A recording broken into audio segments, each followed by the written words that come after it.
Namaste, I'm Jayven Dr. Sapna Gehlot and my session is on Gandhi ji के economic ideas. Gandhi ji के प्रमुख आर्थिक विचार हैं, जैसे कि पहला है औद्योगिकरण के विरुद्ध। गांधी जी बड़ी मशीनों का मानव जाति के लिए अभिशाप मानते थे और उनका विचार था कि समाज में घृणा, द्वेष और स्वार्थ में जो वृद्धि दिखाई देती है वह सब मशीनों का ही फल है। मशीनों के प्रयोग के परिणाम स्वरूप ही मानव का शारीरिक एवं नैतिक पतन हुआ है। औद्योगिकरण से शोषण को प्रोत्साहन मिलता है। औद्योगिकरण से ही बेकारी भी बढ़ती है, क्योंकि मानवीय श्रम का स्थान मशीनें ले लेती हैं।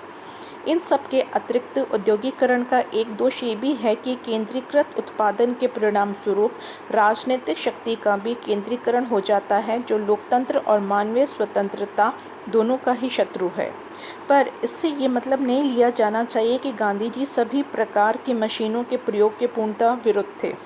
उदाहरण के लिए वे रेल, जहाज, सिलाई की मशीन आदि के समर्थक थे, किंतु उनका विचार था कि विनाशकारी और मानव शोषण को प्रोत्साहन करने वाली मशीनों का प्रयोग सर्वदा छोड़ देना चाहिए। गांधी जी के कुटीर उद्योग धंधों का समर्थन। गांधी जी के द्वारा औद्योगिकरण का विरोध करते हुए कुटीर उद्योग धंधों पर आधारित एक ऐसी विकेंद्रित अर्थव्यवस्था का प्रतिपादन किया गया जिसके अंतर्गत प्रत्येक गांव एक आर्थिक इकाई के रूप में कार्य करेगा। वे खादी को भारत की राजनीतिक एवं आर्थिक समस्याओं का अमोघ हल मानते थे।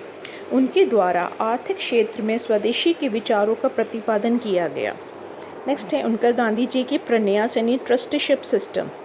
धनिकों के दृष्टिकोण में परिवर्तन के लिए महात्मा गांधी के द्वारा एक प्रन्यास सिद्धांत यानी ट्रस्टीशिप थ्योरी का प्रतिपादन किया गया, जिसके अंतर्गत धनिकों को चाहिए यानी जो धनी लोग हैं, जो रिच पीपल हैं, चाहिए कि वे अपने धन का अपना न समझकर समाज के हितों के कार्यों में लगाएं।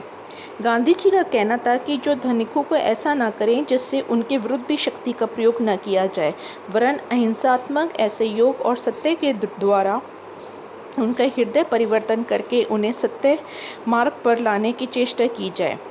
लेकिन यदि पूंजीपति प्रन्यासी के रूप में कार्य करने में नितांत असफल रहे, तो शासन के द्वारा उनके उद्योगों को अपने हाथ में ले लिया जाना चाहिए, ताकि उनका संचालन लाभ के लिए नहीं वरन मानवता के कल्याण के लिए किया जाना चाहिए। नेक्स्ट उनका अपरिग्रह का सिद्धांत। आर्थिक अन्याय और असमानताओं को दूर करने के लिए गांधी जी का एक अन्य विचार ये है कि जीवन में अपरिग्रह के सिद्धांत को अपनाया जाना चाहिए। गांधी जी का मत था कि प्रकृति स्वयं अपना उत्पादन करती है जितना सृष्टि के लिए आवश्यक है, इसलिए वितरण का प्राकृतिक नियम ये है कि प्रत्येक केवल अपनी आवश्यकता भर के लिए प्राप्त करें और अनावश्यक संग्रह ना करें। वर्ग सहयोग की धारणा। गांधीवाद साम्यवादी दर्शन की वर्ग संघर्ष की धारणा में विश्वास नहीं करता है। गांधी जी का विचार था कि पूंजीपति वर्ग को समाप्त करने के बजाय उसकी शक्ति को सीमित करना ही उपयोगी होगा, और ये कार्य श्रमिकों को उद्योगों के प्रबंधन तथा व्यवस्था में भागीदार बनाकर ही किया जा सकता है। इसके अतिरिक्त गांधी जी का विचार था कि यदि श्रमिक धनिकों के संपर्क में रहेंगे तो वे उनकी बुद्धि और चातुर्य से लाभ उठाकर अपनी प्रगति कर सकेंगे। इस प्रकार गांधी जी का मत था कि मानव जीवन का मूल मंत्र सहयोग है, संघर्ष नहीं, और मजदूर वर्ग पूंजीपतियों से अलग रहने की अपेक्षा उनके संसर्ग से अधिक लाभ उठा सकता है। गांधी जी के आर्थिक विचारों की आलोचना। गांधी जी के द्वारा औद्योगिकरण का जो विरोध और कुटीर उद्योग का जो समर्थन किया गया है, आलोचक उसे युग के नितांत विपरीत, अव्यवहारिक और अनुचित बतलाते हैं। गांधी जी द्वारा जिस ट्रस्टीशिप के सिद्धांत का प्रतिपादन किया गया है, आलोचक इसे नितांत अव्यवहारिक बता के आलोचना करते हैं। संक्षेप में, गांधी जी ने राज्य द्वारा निजी संपत्ति के अधिग्रहण का समर्थन अग्रलिखित शर्तों के साथ करी।